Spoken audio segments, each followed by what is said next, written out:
The first time my reflection smirked at me, it was unsettling, but I brushed it off as my imagination playing tricks. But tonight, as I stood in the dimly lit bathroom, the air heavy with a strange electricity, my reflection whispered my name. The sound was barely audible, yet it reverberated through me, leaving a chill in its wake. It promised to take my place, and for a moment, I was paralyzed with fear. I knew I had to find out what was happening before it made good on its promise.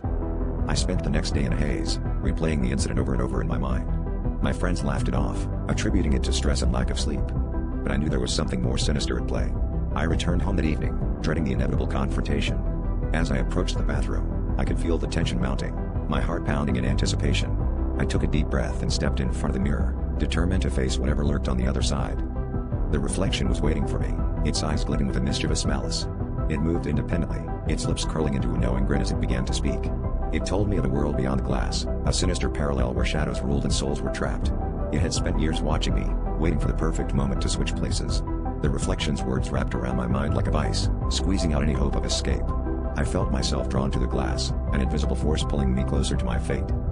In a last-ditch effort, I backed away, desperate to break the connection. But it was too late. My feet refused to obey, and my hands reached out, touching the cold surface of the mirror. The glass rippled like water, and I was pulled through, an icy darkness enveloping me. I screamed, but the sound was swallowed by the void. The last thing I saw as I vanished was my own face, smirking back at me from the other side. Now, I am the reflection, trapped in a twisted world, waiting for my chance to return.